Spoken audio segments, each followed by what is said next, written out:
j'ai connu Mimi, j'ai voulu l'épater. Oui, mais pas riche, alors que faire? Lui offrir des bijoux, il n'y faut pas songer. Et c'est pas ça que les femmes préfèrent.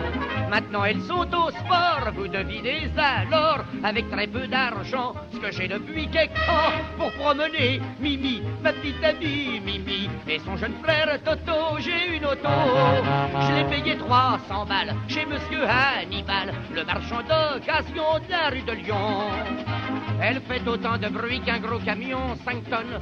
Les gens m'entendent venir, j'ai pas besoin de klaxon, mais je me pousse du faux col, car ça c'est de la bagnole, ce n'est pas du taco, j'ai une auto. Ah oui, alors ça c'est de la bagnole, et puis alors on est secoué là-dedans, on est chaoté, hein Mimi. Chaque fois qu'il y a un trou sur la route, on le sent, on voit où ce qu'on passe. Tiens, là le moteur qui s'arrête. Attends, ça y est, c'est une panne, je vois ce que c'est. Oh, c'est rien, heureusement je connais ça. Ça y est, c'est le carburateur qui a glissé dans le radiateur. Alors fatalement, tu comprends, ça encrasse les bougies du pont arrière, ça fait remonter la dynamo dans les soupapes, et ça empêche l'essence de venir dans le klaxon. C'est, hein, qu'est-ce que tu dis, Pépé?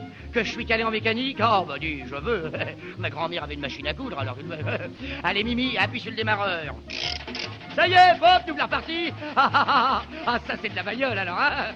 Qu'est-ce qu'il dit, Toto? Qu'est-ce que tu dis, mon petit gars? Parle plus fort, on n'entend rien avec le bruit de la carrosserie. Hein?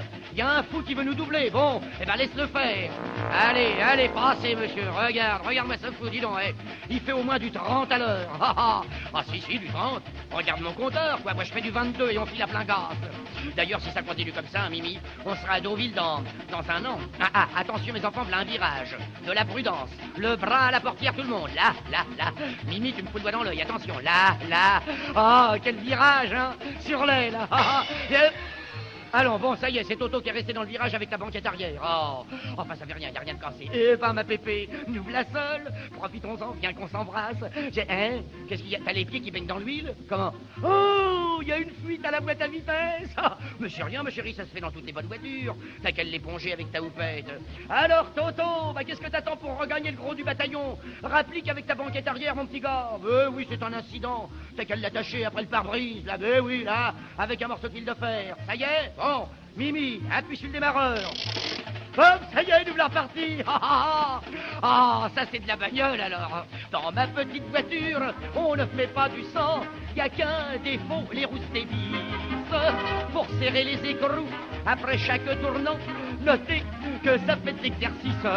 J'en perds une quelquefois, mais il en reste 3. Somme toute, y a un tas de gens qui n'en ont pas autant pour promener Mimi, ma petite amie Mimi, et son jeune frère Toto. J'ai une auto, c'est le genre torpedo, c'est chouette quand il fait beau, mais si tombe de la flotte, y a pas de capote. Mimi ouvre son tome pouce grand comme un champignon.